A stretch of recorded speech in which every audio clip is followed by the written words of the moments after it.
Okay guys, so I just got done filming the video and I must say we've got a banger with this one because today I'm dismantling the myth that you need to study long opening lines, do thousands of puzzles every single day in order to reach 2000 elo. And while yes, those things should not be neglected at any cost, you should know a better fundamental that is much more important to chess improvement, and that is controlling the center. So let's get back into the video and touch on how that is done exactly. So before we get into an example game, first I want to show you an obvious position where you can see that controlling the center is very important. Here, Black has chosen a setup where he's saying, okay, come right at me, I'm going to fight you. And if you're going to knock at the door, I'm simply going to counterpunch, and at some point I'm going to take over the position and have a better one. But here White is arguing, okay, I'm taking control of the center, and you can see he actually is. What squares is White controlling?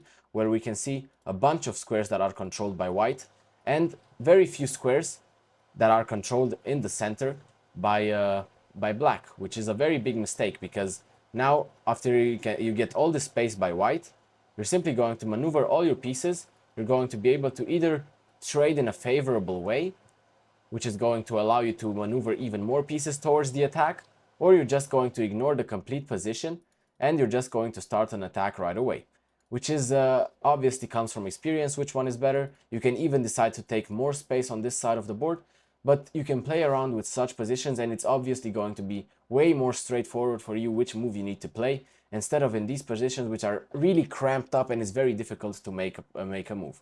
Now let's have a look at another position, which is here in an endgame. White is taking complete control of the center.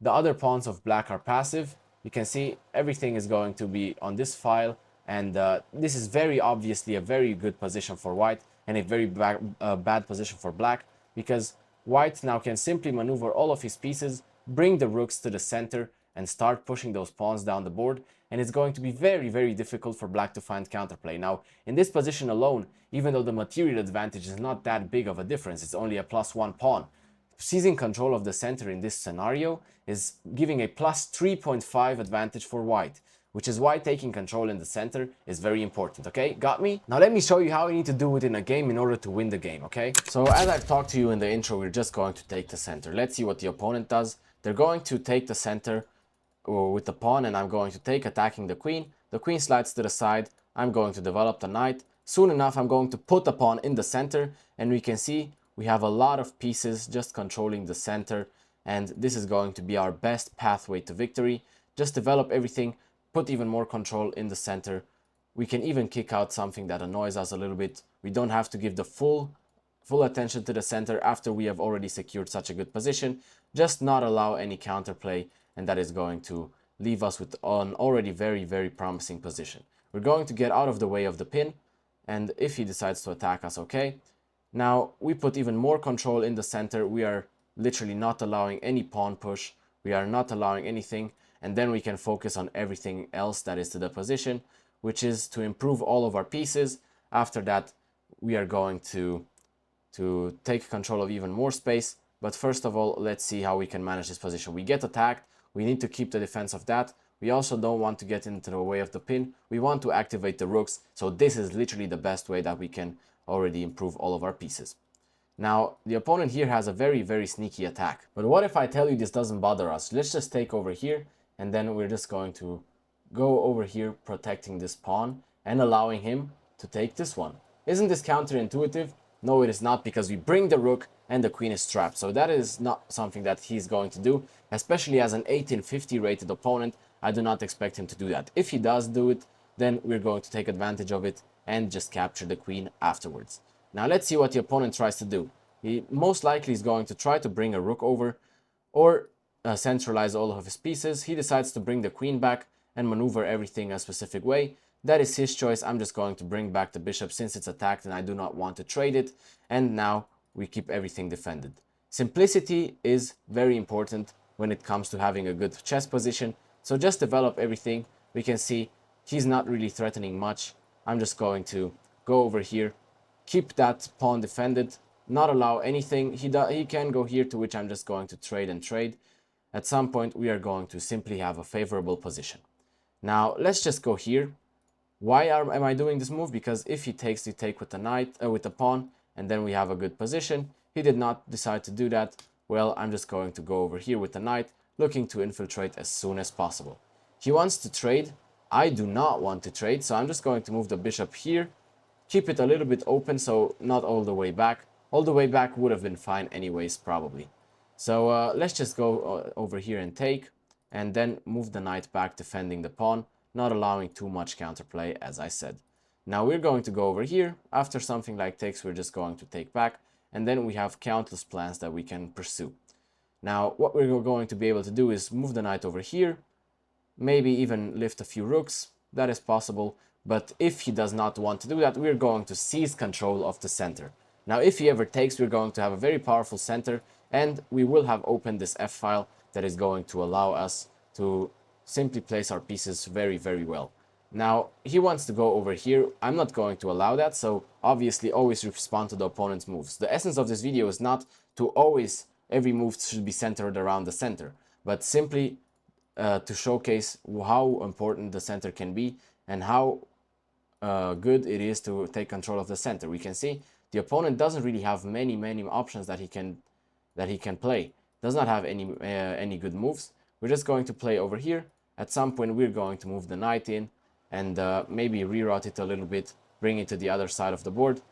And after something like this, we can look at possible ways to reroute the knight. Let's just go over here. This is under attack, so he's probably going to take it, but this is not going to bother us at all, since we can just develop the knight over here and put even more pressure on that side of the board. This pressure seems dangerous, but it is not that dangerous in this specific scenario, simply because everything is on the other side of the board and we can afford this attack. Our opponent is getting in time trouble since this is a blitz game, and we're just going to be able to maneuver everything, attacking the opponent's king. And after that, I'm going to bring the king to safety first on h2. After that, I'm simply going to defend this here, and we now have countless attackers. We do not care because we can defend it enough times. We can even put our knight over here, and something like infiltrating the rook is not possible yet, which is very, very favorable for us. We will not allow that, and we will make sure that we do not allow that either. So let's go over here, try to improve a little bit on the position because all of our pieces are well placed. What I'm going to do now is I'm going to take over here, because after takes, we're simply going to take back, and after takes, we're going to take back. So this is not something that I was afraid of. And in this scenario right here, I'm just going to push, attacking the queen. The queen will have to decide where she goes, and after that we can make another move. So the queen went there. Let's just trade the queens, since in this position we are quite favored from the position, and if this queen trade happens, I think we can just place the rook on the open file, and this is going to allow us to have a very, very comfortable position. Our opponent is getting in time trouble, as I said to you before. We are playing fast, I'm explaining everything to you, and this is the way to go and play out this position. Now, my opponent has blundered his rook in this time scramble, and what I'm going to do is I'm simply going to place this over here. We're going to look for a trade, and since our material advantage has come forth to be very, very powerful, taking control of the center has made our opponent crumble apart, not find a very good defense, and now we're just going to take over the game, not allow him anything. He's going to go back at protecting everything. We're going to go here.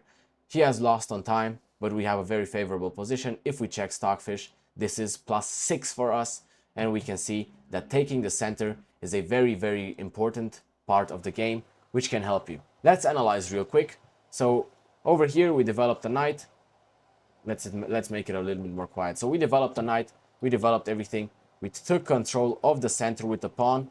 Our knights are also taking control of the center. So let me mark real quick the centers, the squares in the center that we are controlling. This is the center of the board.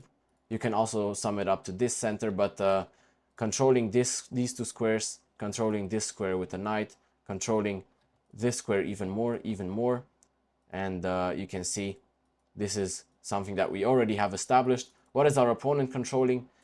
These few squares a little bit, this square, but obviously not as powerfully as us, which is why I developed the bishop, which is why after we got over here, I saw, okay, he's not really threatening anything. I can kick him out. If he takes, we are still taking control of the center quite well, and we can afford that trade.